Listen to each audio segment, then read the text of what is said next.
Backgrounds can make you scared, backgrounds can make you feel fear, but in today's video I'm going to show you and give you tips on how you can make your backgrounds the most fantastic and incredible one you have ever done. That's right. I'm going to give you 3 tips about backgrounds, and not only that, talk more about the process of this fantastic speed paint that you're seeing in the background, how I was thinking about it, what I was focusing into. All of that is very important to have a majestic, incredible, fantastic results. So let's get into that. The first thing that I need you to do is to get reference. Number 1 tip, get reference, but I'm not talking only for the right composition. I am talking about getting a right reference to get the perfectly good one ambient light. That's right, the colors that you're going to use, the colors, the intensity of them, if it's very bluish, if it's very reddish, if it's very orange, all of that is extremely important so you can have a fantastic result. And how you can have a fantastic result? You can have a fantastic result if you're there just analyzing and observing. Tip number 2, first one is using reference, second one is making sure that you are observing and truly comparing. In your artwork, in the moments that you're drawing, you cannot be only drawing. If the whole time that you're creating an artwork you're only drawing, you may be leaving some space at the table that you could use for growth, you know? And that space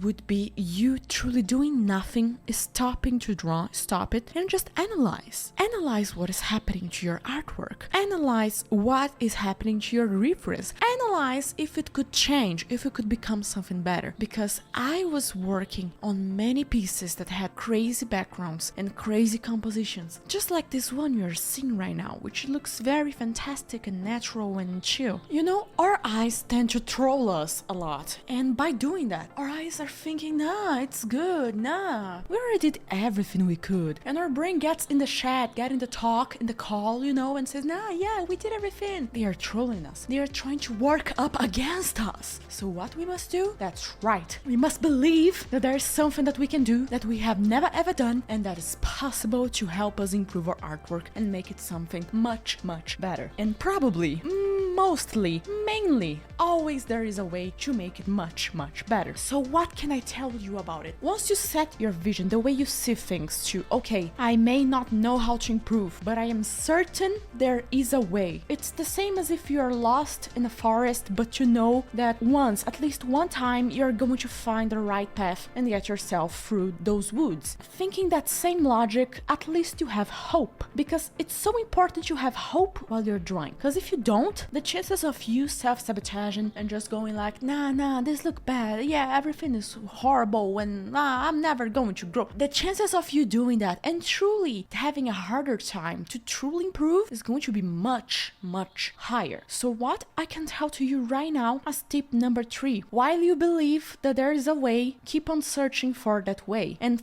by searching for that way to make the background look amazing, fantastic, and everything, it is by you asking for friends, is by you asking for other pro artists, is by you showing on art groups and asking for feedback. It's by you rotating your canvas like a mirror and truly seeing what are the mistakes there. What is looking a little bit crazy, but you are not able to notice until you made a mirror of your pick. There are many ways that you can improve and search for that right path in the middle of the woods. Sometimes we may seem lost, and we truly are lost, but there is always a way to find again the path. By friends, by yourself, by asking other artists, by groups online, there's always a way. So now that I gave 3 tips, more general way on improving your background, let me give now more technical tips on how to improve your background. On the technical tips, the number 1 thing that I must say is separate background, middle ground, and foreground. Background is what is truly far away from us. Middle ground, we are going to focus into things that are in between. In this case, the lake, the grass, the campfire, the camp by itself. That's middle ground. Also, the trees very close. And foreground, which we could include the bush on the corner very close, and on the other corner on the right side, the tree truck, or even we could say the wolf could be considered foreground for some. Others may consider middle ground. I consider an in-between, too close to the camera but at the same time in the middle, and I love that. I truly love that. Just by separating in these three main parts your background, you're going to create a fantastic and incredible composition. Just do that. Just separate. No matter what you're painting or drawing, just think, what can I add very close to the camera? What can I add not so close? What can I add very far away from the camera? And you're gonna notice that little by little, step by step, you are going to find the correct answers for each one of those questions that you are creating. With questions, you get answers, and with those answers, you create fantastic artwork, amazing artwork. A second fantastic technical tip about backgrounds would be I can influence you, but maybe you will influence me as much or not as much. And by this phrase, I want to talk about the moon and the campfire. In this case, the moon is telling us that. The moon is telling us I can influence you, but you cannot influence me because the moon is the freaking moon, and the moon is a very powerful source of light. It's reflected. It's a source of light, reflected or not, it's a source of light. And the campfire, it's a much weaker and smaller source of light, so it's not going to get influenced too, but it's going to influence only close stuff. And if we truly look close up to the campfire, we can see the rocks are getting a little bit bluish. That's correct. The light of the moon is so strong that it's also influencing inside of the area of the campfire. That means a lot. And we're gonna be thinking all the time while we are drawing, while we are creating an artwork and painting, who is going to influence who? It's very possible that while we are drawing this place, this light source is going to influence other light sources, other places, other regions in your artwork. And especially painting backgrounds, especially thinking, hey, there is a whole thing going on here, it's going to receive a ton of colors, a truly ton of colors that is going to get mixtured together. Now the lake. The lake's another example, but this time only on the receiving side. Lake is like, please, please send me light. I don't really get light into other stuff. I just receive light. And we're going to make those questions for all of the objects in our scene. The tree, does it receive light, reflect? Does it reflect? No, only a receiver. Mountains, receive light and reflect, but it's so big and far away that only receives, not reflect that much. Clouds, reflect.